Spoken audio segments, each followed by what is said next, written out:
शास्त्र अनेक हैं, पुराण अनेक हैं, किसको पढ़ें किसको नहीं पढ़ें। परमात्मा को प्राप्त करने का सबसे सरल मार्ग क्या है? हम धन खर्च करते हैं, कोई दान पुण्य धर्म करते हैं, तो उस दान पुण्य धर्म का उद्देश्य क्या है? आप यहाँ आए हो, कथा सुन रहे हो, आयोजन करवा रहे हो, तो क्या चाहते हैं? क्या उद्देश्य क्या होना चाहिए उसका? परमात्मा अवतार क्यों लेते हैं? क्या कारण है? कोई कहता है रावण को मारने के लिए भगवान आए, तो वो भगवान है, वो तो वहां बैठे बैठे रावण को मार सकते हैं, फिर धरती पर आने की क्या जरूरत है उनको? कोई कहे कंस को मारने के लिए भगवान आए, तो कंस को भी वहां बैठे बैठे भगवान मार सकते हैं, फिर धरती पर आने की क्या आवश्यकता है?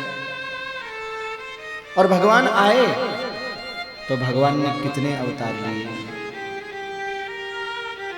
प्रश्न किया, महाराज इस जीव के जीवन का उद्देश्य क्या है?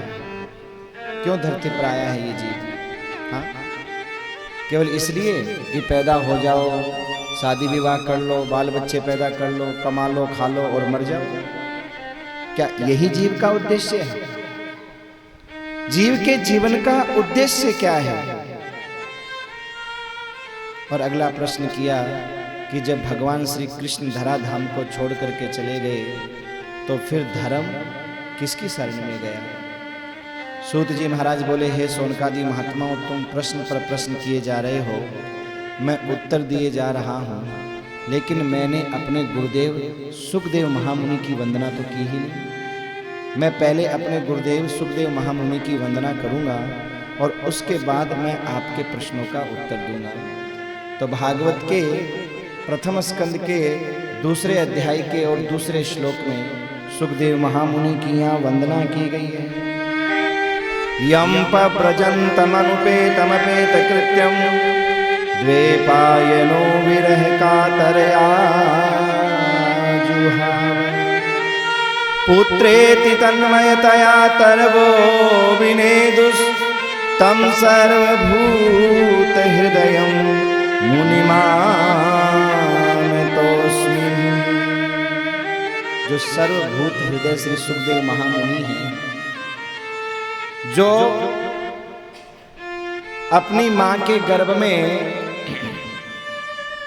सजनों साधारण कोई बालक होता है तो 9 महीने रहता है, कोई महापुरुष 10 महीने और कोई अवतारी पुरुष होता है तो 12 महीने, और उसमें जन्म उसका होता है, अवतार उसका होता है।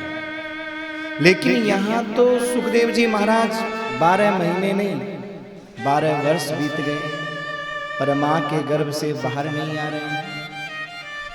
व्यास जी ने अपनी जो साधना उनके पास में थी, उस साधना के माध्यम से सुखदेव जी से वार्तालाप की, बात किया। बोले बेटा, ये गर्भ तो नरक है, हाँ, इसमें तो कीड़े काटते होंगे। बात भी सच है, गर्भ में तो कीड़े काटते हैं महाराज, अनेक प्रकार की तकलीफ होती है, कीड़े काटते हैं। तो बेटा, इस नरक से, इस गर्भ से तुम बाहर क्यों नहीं आना चाहते? यहाँ तुम्हें कीड़े काट रहे होंगे।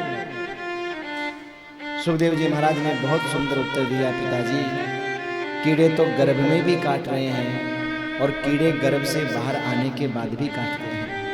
ये कीड़े तो कहीं पीछा नहीं छोड़ते। आप कहोगे गर्भ से बाहर आने के बाद कौन से कीड़े काटते हैं? हम और आप क्या हैं? गर्भ के कीड़े तो हैं। हाँ? उन लाखों कीड़ों में से एक कीड़े पर कृपा हो गई, कोई स्त्री बन गया, कोई पुरुष बन गया, हैं तो गर्भ के कीड़े। पिताजी, ये गर्भ के कीड़े तो गर्भ में भी काटते हैं और गर्भ से बाहर आने के बाद भी काटते हैं, पर अंतर इतना है कि ये गर्भ वाले कीड़े अपना बना करके नहीं काटते और बाहर वाले कीड़े ये अपना बना करके फिर काटते हैं। पहले अपना बनाएंगे, प्रेम दिखाएंगे, और फिर महाराज छोटी सी बात पे, एक जरा सी बात पर वर्षों के याराना, चलो अच्छा हुआ कुछ लोग तो पहचाने गए। पर देखो, ये बाहर वाले कीड़े कभी भी आपको काटें, चाहे वो रिश्तेदारी का, नातेदारी का कोई भी कीड़ा हो, हमें काटे तो कभी दुखी मत होना, बस यही सोचना चलो अच्छा हुआ कुछ लोग तो पहचाने गए, पता तो चला। हाँ तो सुखदेव जी महाराज कहते हैं पिताजी ये गर्भ वाले कीड़े ठीक हैं, क्योंकि जब कोई अपना बना के काटता है ना तो दर्द ज्यादा होता है। अपना नहीं होता तो सोचते चलो अपना नहीं था कोई बात नहीं, पर कोई अपना बनाए और फिर महाराज वो विश्वासघात या धोखा दे जाए तो दर्द बहुत होता है। इसलिए पिताजी मैं गर्भ में ठीक हूँ।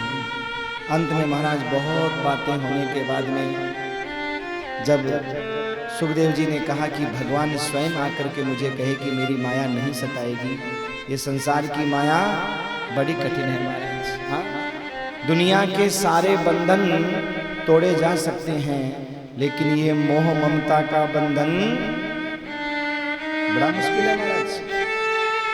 हर तरह का बंधन टूट सकता है, लेकिन कोई बिरला ही होता है जो इस मोह के बंधन को तोड़ पाता है मेरे भाई। चाहे बेटा कितना भी नालायक निकल जाए, लेकिन विचार करो क्या हम तोड़ पाते हैं? हाँ? दो बाप बेटे लड़ रहे थे, बेटा बाप को खूब लातों से घूसों से मार रहा था महाराज। पड़ोसी को दया आई, छुड़ाने के लिए आया तो महाराज हुआ क्या कि दोनों बाप बेटे मिलकर के पड़ोसी को मारने लग गए। पड़ोसी बोला अरे भाई मेरे को क्यों मार रहा है, मैं तो तेरे को छुड़ाने के लिए आया। तो तू कौन होता हम दोनों के बीच में बोलने वाला? मेरा बेटा पैदा किया, मारेगा तो मारेगा, बोल तू कौन होता बीच में बोलने वाला? अब लो महाराज है? बेटे की मार खा करके भी आदमी कहता है मेरा है, मारता तो मारता है, भगवान ने दिया तब मारता है ना। इसी को कहते हैं मोह ममता की श्रृंखला। मेरे भाई कोई अबला ही होता है मीरा जैसा, कबीर जैसा, सूरदास जैसा, जो इस श्रृंखला को तोड़ पाता है, बाकी तोड़ना बड़ा कठिन है महाराज।